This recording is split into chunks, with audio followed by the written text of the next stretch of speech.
ये बर्दाश्त नहीं किया जा सकता। एक भारतीय होने के नाते मेरा खून खौल उठा जब ये बयान विदेशों से जारी हुआ कि भारत इस पर माफी मांगे।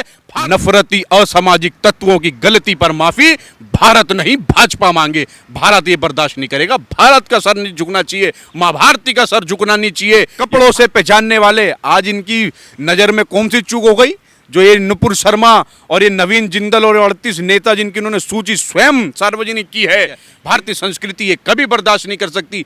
हमारी भारतीय संस्कृति क्या ये सिखाती है कि हम किसी और के धर्म का अपमान करें? नुपुर शर्मा के माफी मांगने से होता क्या है? ये नुपुर शर्मा जैसा सामाजिक सद्भावना को खराब करने का काम करते हैं, केवल माफी मांगने से हो जाएगा? कि भारत को विश्व गुरु बनाने चले थे, विश्व गुरु बना दिया है। आज केवल कानपुर में हुआ उनका बयान पूरे देश में सांप्रदायिकता फैलाने का काम कर सकता था। 38 नेताओं की ऐसी हेट स्पीच निकली जो इस देश में सांप्रदायिकता माहौल खराब करने का काम कर सकते हैं। उनके बयान सांप्रदायिक हैं। धर्म पर बयान देने की, सांप्रदायिक हिंसा फैलाने की जितनी भी धाराएं होती हैं उसके तहत नुपुर शर्मा पर केस दर्ज होना चाहिए। आज इससे बातचीत करते हैं। जिस तरीके से बड़ी कार्रवाई करते हुए नुपुर शर्मा को पार्टी से निलंबित कर दिया गया है और भारतीय जनता पार्टी ने ही अपने नेताओं पर जो रोक लगाने की बात की है। सर आपका स्वागत है। आकाश जी, कैसे देख रहे हैं आज बड़ी कार्रवाई करते हुए जिस तरीके से नुपुर शर्मा को निलंबित किया है, उसके बाद से फिर अपने नेताओं की 38 सूची जारी कर दी, क्या कुछ कहेंगे? कौन सी बड़ी बात कर दी? मैं आपसे पूछना चाहता हूं कि भारतीय जनता पार्टी ने नुपुर शर्मा को सस्पेंड किया, नवीन जिंदल को सस्पेंड किया, उसमें कोई बहुत बड़ी बात थोड़ी कर दी। अरे हिंदुस्तान के अंदर जिस प्रकार से ये लोग एक नफरत की फैक्ट्री लगाने का काम कर रहे हैं, जिस प्रकार से इन लोगों को पहले पनाह दी गई, इन नुपुर शर्मा और ऐसे अनेकों नेता, अभी एक खबर आई 38 नेताओं की ऐसी हेट स्पीच निकली जो इस देश में सांप्रदायिकता माहौल खराब करने का काम कर सकते हैं। उनके बयान सांप्रदायिक हैं। तो इस प्रकार से केवल भारतीय जनता पार्टी पहले नफरत की फैक्ट्री लगाओ, उसके बाद जब विदेशों से दबाव आए तो उनको सस्पेंड करो। ऐसी छुआछूत की नीति, जिस प्रकार से प्रोफेसर रतन लाल को मात्र छोटे से बयान देने पर उन्होंने गिरफ्तार कर लिया, ऐसे नुपुर शर्मा पे भी मेरी मांग है और हिंदुस्तान की तमाम लोगों की मांग है कि नुपुर शर्मा के खिलाफ भी केवल भाजपा उसको सस्पेंड ना करके कार्रवाई ना करे, नुपुर शर्मा पर कानूनी कार्रवाई हो।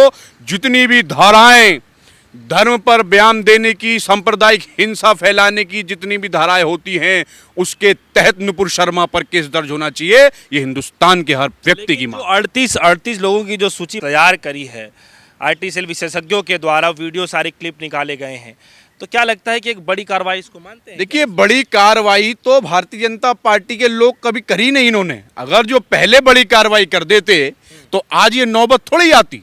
इन्होंने बड़ी कार्रवाई सोची नहीं। मैंने कहा कि पहले फैक्ट्री लगाओ, उसके बाद जब ऊपर से दबाव आने लगे। ये क्यों किया इन्होंने? क्योंकि विदेशों से दबाव आने लगा।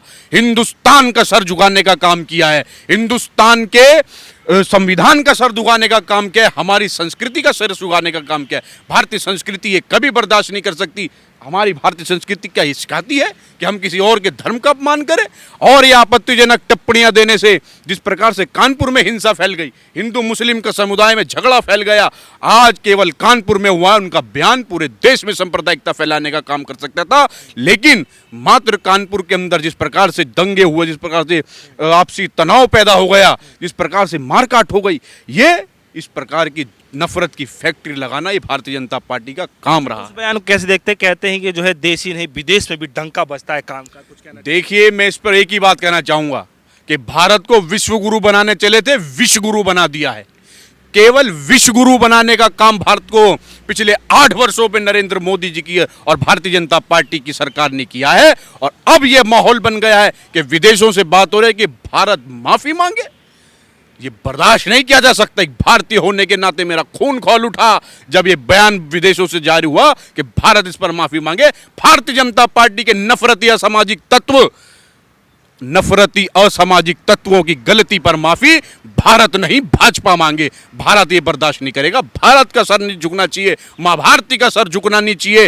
ये भारतीय जनता पार्टी के नफरती या असामाजिक तत्व नुपुर शर्मा जैसे, नवीन जिंदल जैसे और वो 38 लोग जो नफरती बयान देते, जिनकी लिस्ट इन्होंने खुद जारी की है, उनके बयानों से भारत माफी नहीं मांगेगा। मेरा देश भारत माफी नहीं मांगेगा।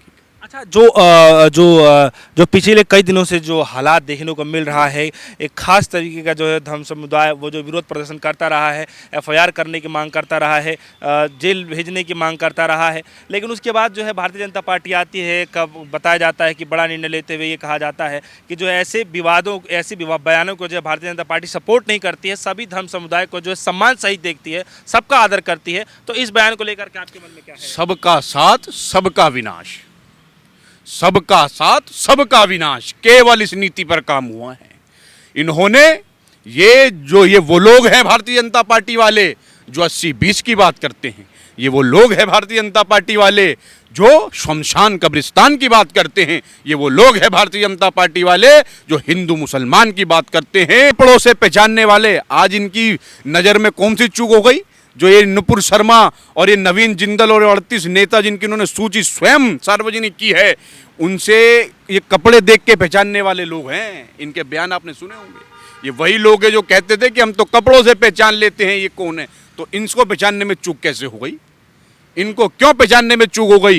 ये भारत देश आपको कभी माफ नहीं करेगा, ये भारत देश कभी स्वीकार नहीं करेगा। क्योंकि मोहम्मद पैगंबर को लेकर के आपत्तिजनक शब्दों का इस्तेमाल किया गया था, लेकिन जो बाहर की जो देश की जो बाहर घाटी के जो देश हैं वो तमाम तरीके से टिप्पणी दे रहे हैं, इस पर भी जो है वो लोग जो है अपना हस्तक्षेप कर रहे हैं, कड़ा विरोध भी कर रहे हैं। तो इसको लेकर के आपके मन में क्या कुछ चल रहा है, क्या समझ में आ रहा है? देखिए, बाहर के देशों का तो बोलना लाजमी है, ये मैं समझता हूँ हिंदुस्तान की साख गिरने वाली बात है।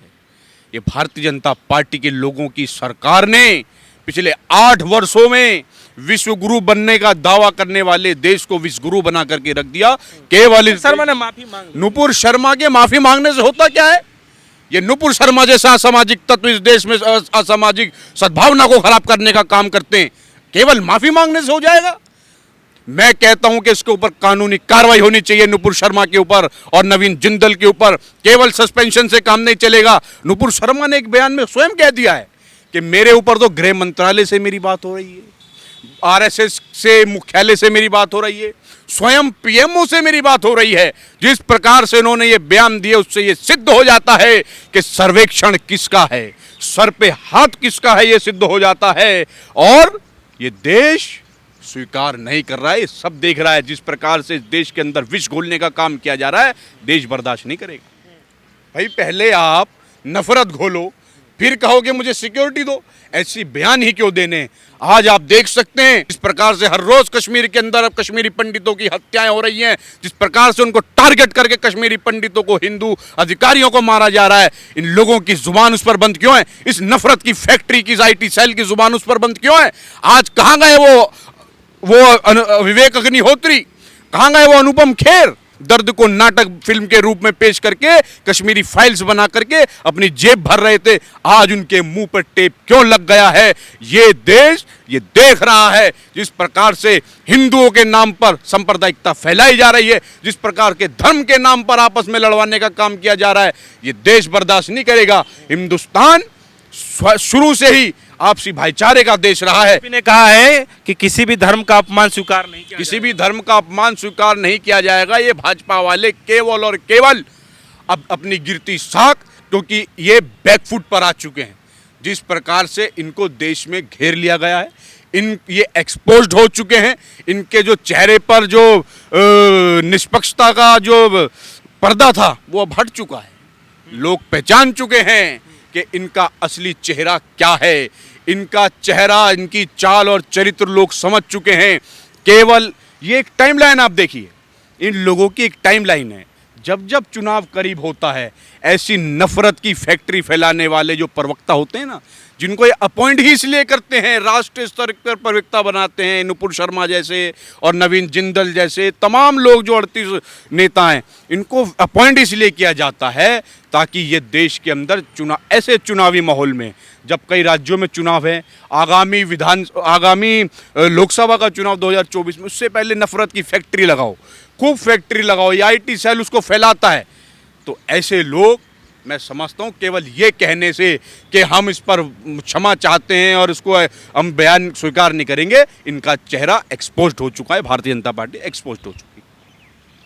चलिए, हमारे साथ आकाश जी मौजूद रहे और इसी बात की चर्चा लगातार की जा रही है कि बताया जा रही है कि जो लिस्ट तैयार किया गया है जिसमें हेट स्पीच को लेकर के बताया गया कि रोक लगा दी गई पूरी तरीके से, सांप्रदायिकता जैसे मुद्दों पे जो है बातचीत करने के लिए जो है रोक लगाने की बातचीत कही जा रही है।